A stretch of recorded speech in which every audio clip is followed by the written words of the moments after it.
Dans la pénombre de ma petite chambre d'étudiante à Paris, le cœur battant, j'ai ouvert la porte à Sophie. Mon amie de longue date, plus âgée de 10 ans. Elle était trempée par la pluie automnale qui fouettait les rues du quartier latin. Ses yeux verts remplis d'une urgence que je n'avais jamais vue. Sans un mot, elle m'a attiré contre elle. Et ses lèvres ont effleuré les miennes dans un baiser qui a fait exploser toutes mes certitudes. Je m'appelle Émilie. J'ai 22 ans. Et je vis dans ce minuscule appartement universitaire depuis 2 ans, loin de ma famille conservatrice en Provence. Sophie. Elle est une avocate accomplie de 32 ans, mariée à un homme respectable, avec une vie qui semble parfaite vue de l'extérieur. Nous nous étions rencontrés par hasard dans un café il y a 3 ans, lors d'un de mes stages à Paris. Elle m'avait prise sous son aile, m'offrant conseil et soutien, comme une grande sœur. Mais ce soir-là, sous la lueur jaunâtre de ma lampe de chevet, tout a changé. Le baiser n'était pas un accident, c'était une confession muette. Un aveu qu'elle portait en elle depuis des mois. Peut-être des années. Je l'ai repoussé doucement. Le souffle court. Mon esprit en tumulte. Sophie. Qu'est-ce que tu fais, ai-je murmuré. La voix tremblante. Elle s'est adossée au mur, les larmes se mêlant à la pluie sur ses joues. Je ne peux plus faire semblant. Émilie. Mon mariage est un mensonge. Et toi? Toi. Tu es la seule qui me fait me sentir vivante. Ces mots ont claqué comme un coup de tonnerre dans la petite pièce encombrée de livres et de posters délavés. Je me suis assise sur mon lit défait, les mains tremblantes. Comment en étions-nous arrivés là? Sophie. Avec sa carrière brillante au barreau de Paris, son appartement haussmannien dans le Marais, et moi, une simple étudiante en littérature, luttant pour payer mes factures. Notre amitié avait toujours été intense, faite de confidences tardives et de rires complices. Mais jamais je n'avais osé imaginer cela. Le lendemain matin, le soleil filtrait à travers les volets usés. Mais l'atmosphère était lourde. Sophie était partie à l'aube, laissant un mot sur ma table, « Pardonne-moi. Mais je ne regrette rien. Appelle-moi quand tu seras prête. » Je n'ai pas appelé. Au lieu de cela, j'ai erré dans les rues de Paris, le long de la Seine, où les touristes prenaient des selfies insouciants. Mon esprit bouillonnait de questions. Étais-je attiré par elle? Les souvenirs affluaient, ses regards insistants lors de nos dîners. Ses mains qui s'attardaient un peu trop sur mon épaule. Et moi? Avais-je refoulé des sentiments similaires? Dans une société française qui se vante de sa tolérance, les préjugés persistent. Surtout dans les familles comme la mienne, catholiques pratiquants, où l'homosexualité est un tabou murmuré derrière des portes closes. Ce soir-là, j'ai reçu un appel de ma mère. Émilie. Tout va bien? Tu sembles distante ces derniers temps. J'ai menti. Comme d'habitude. Prétextant les examens. Mais au fond de moi, une faille s'ouvrait. Sophie représentait tout ce que je n'étais pas, confiante, établie, mais piégée dans un mariage arrangé pour plaire à ses parents influents. Son père, un juge retraité, et sa mère, une femme au foyer exemplaire, attendaient d'elle la perfection. Un divorce? Impensable. Et maintenant? Ce baiser risquait de tout faire exploser. Les jours suivants, j'ai évité ses messages. Mais la tension montait. Un après-midi, alors que j'assistais à un cours sur la littérature queer à la Sorbonne, les mots de l'autrice Simone de Beauvoir résonnaient en moi, « On ne naît pas femme. On le devient. » Étais-je en train de devenir quelqu'un d'autre? Le soir, Sophie m'attendait devant mon immeuble. Un bouquet de roses à la main. Parlons. S'il te plaît. Nous avons marché jusqu'à un café désert, où elle m'a tout raconté. Son mariage avec Julien était une façade. Un choix dicté par la pression familiale. J'ai toujours su que j'aimais les femmes. Mais j'ai choisi la sécurité. Jusqu'à toi. Ses yeux imploraient une compréhension que je peinais à offrir. Et Julien? Tes parents, ai-je demandé. Elle a baissé la tête. Julien soupçonne quelque chose. Il m'a vu partir hier soir. La révélation m'a glacée. Julien? Cet homme charmant que j'avais rencontré une fois. Était-il au courant? Sophie a avoué qu'il vivait en colocataire plus qu'en couple. Mais un scandale la ruinerait professionnellement. Dans le milieu juridique parisien, conservateur malgré les apparences, une liaison lesbienne pouvait briser une carrière. Et moi? Si ma famille l'apprenait, ce serait la fin de leur soutien financier. Mon père, un vigneron traditionnaliste, me couperait les vivres. Pourtant, en la regardant, je sentais une étincelle, un désir naissant que je n'osais nommer. Nous nous sommes quittés sur une promesse fragile, réfléchir. Mais le destin en a décidé autrement. Le lendemain, un message anonyme est arrivé sur mon téléphone, je sais pour toi et Sophie. Attention à tes choix. Mon cœur s'est arrêté. Qui pouvait savoir? Julien? Un ami? La paranoïa s'installait. J'ai confronté Sophie au téléphone. C'est Julien? J'en suis sûre, a-t-elle dit. La voix brisée. Il a fouillé mon portable.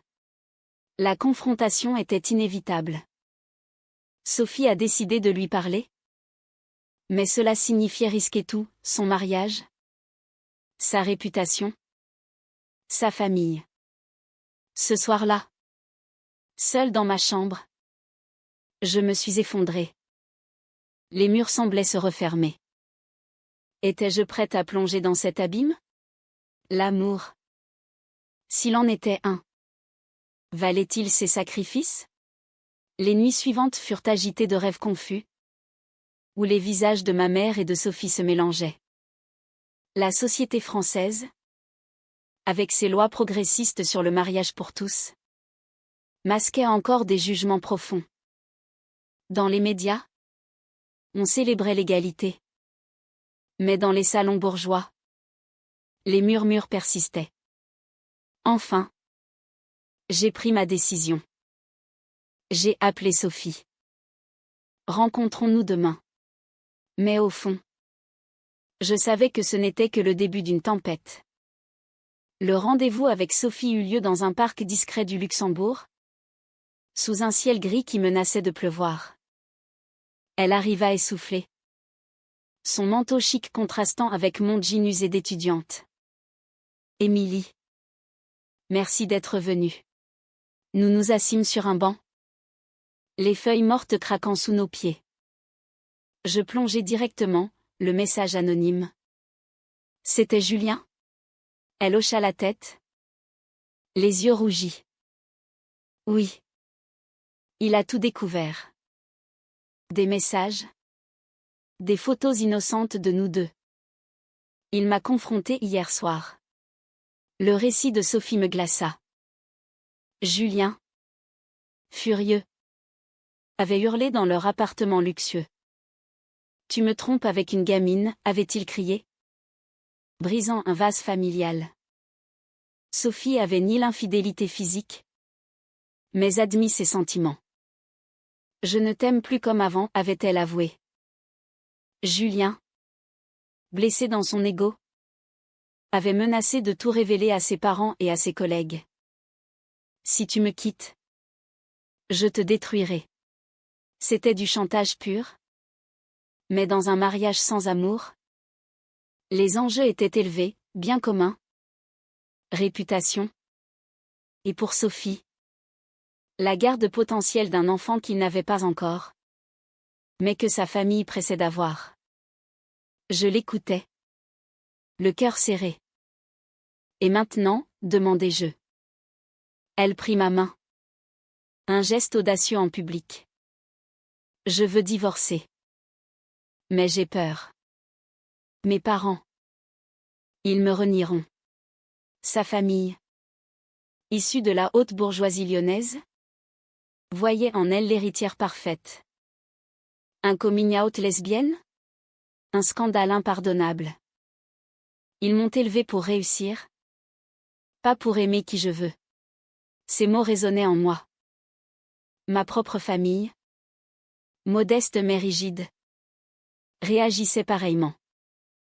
Mon frère aîné, marié avec 2 enfants, incarnait l'idéal. Si j'avouais une attirance pour les femmes, ce serait l'exil émotionnel. Pourtant, en cet instant, sous les regards discrets des passants, je sentis une connexion profonde. Sophie n'était pas seulement une amie, elle éveillait en moi des émotions refoulées. J'avais toujours daté des garçons, par conformité, mais aucun n'avait suscité cette intensité. Je ressens la même chose, murmurai-je enfin. Ses yeux s'illuminèrent. Mais la réalité nous rattrapa vite. On doit être prudente, dit-elle. Julien surveille mes appels. Les semaines suivantes furent un tourbillon de clandestinité. Nous nous voyions en secret. Dans des cafés oubliés ou chez moi. Tard le soir. Chaque rencontre était chargée d'émotions, rires nerveux, confessions intimes. Et des baisers volés qui me laissaient essouffler. Mais la tension montait. Julien, suspicieux, engagea un détective privé. Sophie le découvrit par hasard, en trouvant des factures.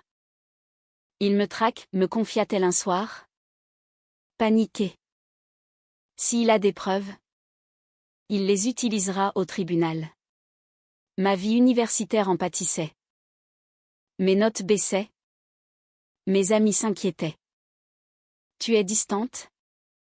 Émilie, me dit ma colocataire. Claire. Je mentais, prétextant du stress.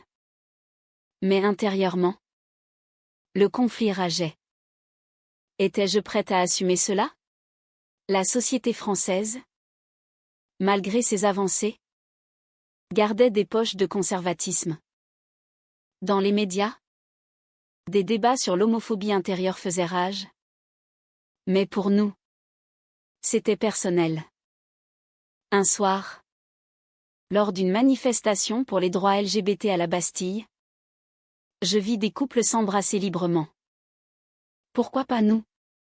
Mais Sophie, avec sa carrière, craignait les retombées. Puis vint la trahison. Un appel de ma mère, Émilie. Une femme nommée Sophie a appelé. Elle dit que c'est urgent. Mon sang se glaça. Sophie avait paniqué après une dispute avec Julien et avait contacté ma famille pour me joindre, ignorant les risques. Qui est-ce? Demanda ma mère. Curieuse. Je balbutiai une excuse. Mais le doute était semé. Le soir, je confrontai Sophie. Tu as risqué tout pour moi, hurlai-je. Elle pleura. J'avais peur de te perdre. C'était un acte désespéré. Mais il ouvrait une brèche. Les conséquences ne tardèrent pas. Ma mère rappela, insistante. Cette Sophie semble proche. Est-ce que tout va bien? Je niai. Mais elle insista pour venir à Paris. Paniquée. Je confiai à Sophie mon dilemme. Si elle découvre, ce sera la fin. Sophie, déterminée, proposa, affrontons-le ensemble. Mais étais-je prête? Le prix semblait trop élevé, perdre ma famille pour un amour naissant. Enfin, la crise éclata. Julien, Armé de photos volées par son détective, nous deux marchant main dans la main confronta Sophie. Choisis, moi ou elle. Elle choisit. Elle. Julien. Furieux. Envoya les photos à ses parents. Le scandale familial explosa. Le père de Sophie, outré, la convoqua à Lyon. Tu déshonores la famille, tonna-t-il. Sa mère, en larmes, la supplia de reconsidérer. Pense à ton avenir. Sophie rentra à Paris brisée, mais résolue. J'ai payé le prix, me dit-elle. Maintenant, à toi. Ma mère arriva le lendemain. Le face-à-face était inévitable. Ma mère, avec son sac à main usé et son air provincial, débarqua dans ma chambre étroite, les yeux scrutateurs. Émilie. Qu'est-ce qui se passe? Cette Sophie. Elle semble importante. Je m'efforçai de sourire, offrant du thé. Mais intérieurement, le chaos régnait. Sophie m'avait prévenu, dis-lui la vérité. Ou le mensonge nous dévorera. Facile à dire pour elle, qui avait déjà affronté sa famille. Nous nous assîmes à la petite table, entourés de mes livres empilés. Maman. Sophie est une amie, commençai-je. Mais elle secoua la tête. Ne me mens pas. J'ai vu des photos sur ton ordinateur, tu les as laissées ouvertes. Mon cœur s'arrêta. Les photos de Julien? Envoyées à Sophie, qui me les avait forwardées par erreur. C'est compliqué, balbutiai-je. Ma mère pâlit. Compliqué? Tu embrasses une femme mariée? C'est un péché. Émilie. Ton père sera dévasté. Les larmes montèrent. Ce n'est pas un péché. Maman. C'est de l'amour. Les mots sortaient enfin. Libérateur mais terrifiant. Elle se leva. Choquée. L'amour? Avec une femme? Notre famille est catholique. Que diront les voisins en Provence? Ces mots reflétaient les préjugés ancrés dans les petites villes françaises, où malgré les lois nationales, les mentalités évoluaient lentement. Tu vas détruire tout ce qu'on a construit pour toi. La dispute s'envenima. Elle me rappela mon enfance pieuse, les messes dominicales, les attentes d'un mariage traditionnel. Tu es perdu à Paris, accusa-t-elle. Je défendis, Paris m'a ouvert les yeux. L'amour n'a pas de genre. Mais elle partit en claquant la porte, promettant d'en parler à mon père. Seule, je m'effondrai. Le prix de l'honnêteté, l'aliénation familiale. Sophie vint ce soir-là, me serrant dans ses bras. Je suis fière de toi, murmura-t-elle. Mais sa propre bataille continuait. Son divorce était engagé. Mais Julien, vindicatif, réclamait la moitié de leurs biens et répandait des rumeurs au barreau. Une collègue l'avait snobé, les scandales personnels nuisent à la profession. Sophie, autrefois confiante, doutait maintenant. Ai-je fait le bon choix, me demanda-t-elle un soir. Dans mon lit étroit. Nos nuits étaient des refuges. Mais la réalité cognait dur. Mes amis, informés par Claire, réagissaient diversement. Certains soutenaient, d'autres jugeaient. Une femme mariée? C'est immoral, dit un. La morale pesait lourd, étais-je la destructrice d'un mariage? Sophie insistait, le mariage était mort avant toi. Mais le doute s'insinuait. Puis vint l'ultimatum familial. Mon père appela, rentre à la maison. Ou on coupe les aides. Sans leur soutien, mes études s'effondreraient. Sophie offrit de m'aider financièrement. Mais cela signifiait dépendance. Je ne veux pas être un fardeau, dis-je. Le conflit intérieur rageait, liberté vs sécurité. Sophie affronta ses démons. Elle rencontra ses parents à Lyon, plaidant sa cause. Je suis lesbienne. Et j'aime Émilie. Son père explosa, tu choisis le vice sur la famille? Sa mère pleura, on t'a élevé mieux que ça. Ils la déshéritèrent sur le champ. Rentrée à Paris, Sophie était un fantôme d'elle-même. J'ai tout perdu pour nous, dit-elle. Amère. Cette révélation déclencha une dispute entre nous. Tu me reproches, criai-je. Elle nia. Mais la tension montait. Nous étions deux âmes blessées, luttant contre un monde qui nous rejetait. Pourtant, dans les moments calmes, notre lien se renforçait. Une promenade nocturne sur les Champs-Élysées, main dans la main, défiait les regards. Mais le coup de grâce vint de Julien. Il contacta ma famille, envoyant les photos. Mon père, furieux, débarqua à Paris. Tu rentres avec moi, ordonna-t-il. Face à lui, Sophie et moi, unis. Non. Papa. J'aime Sophie. Il partit, me reniant. Le prix, l'isolement total. Les mois suivants furent une reconstruction fragile. Sophie gagna son divorce, mais perdit des clients.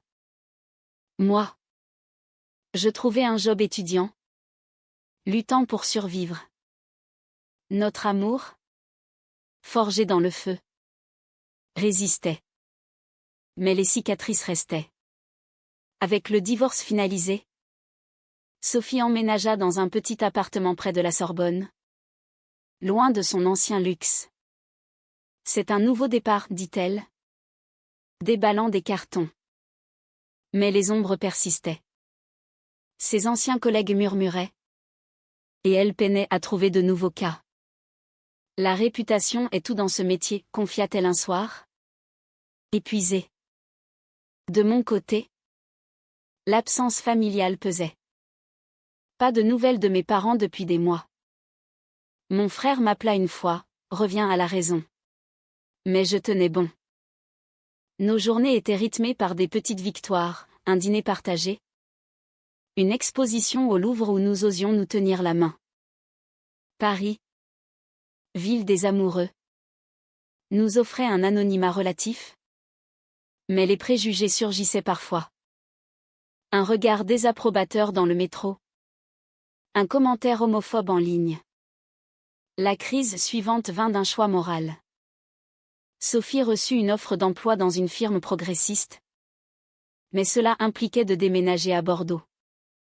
C'est une chance de recommencer, dit-elle.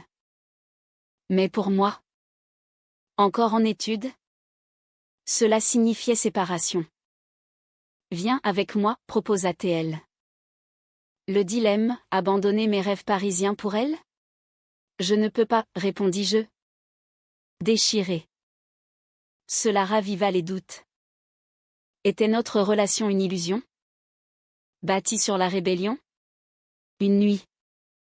Après une dispute? Sophie avoua, parfois. Je regrette d'avoir tout sacrifié. Ces mots me transpercèrent. Tu regrettes, nous, demandai-je. Blessée. Elle pleura, non. Mais le prix est si élevé. Nous nous réconciliâmes. Mais la faille s'élargissait. Les pressions sociales amplifiaient nos conflits intérieurs. Puis, un événement inattendu, une lettre de ma mère. Je pense à toi. Viens nous voir. Était-ce une olive branche? Sophie m'encouragea, va. La famille compte. Je partis pour la Provence.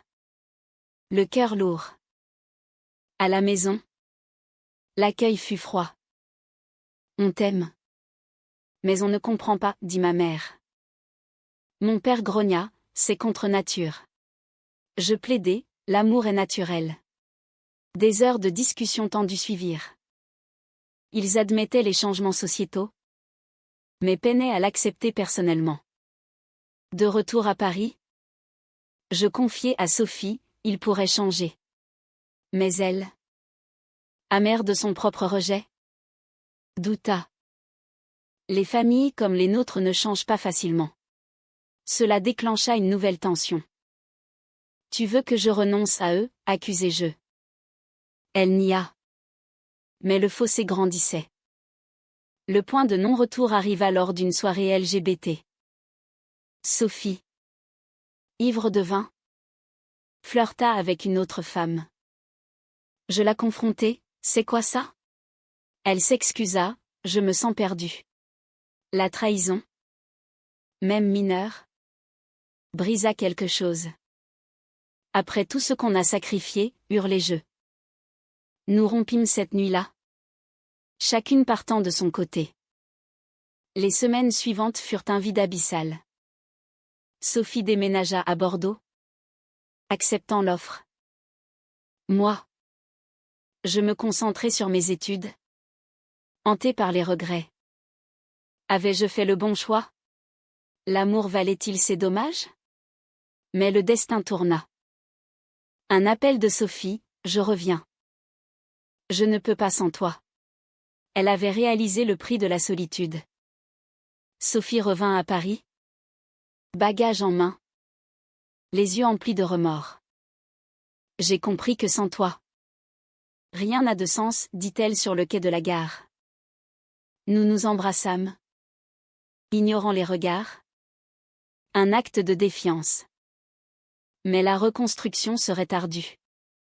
Les blessures passées suppuraient encore. Nous reprîmes lentement, avec des thérapies de couple pour naviguer les traumatismes.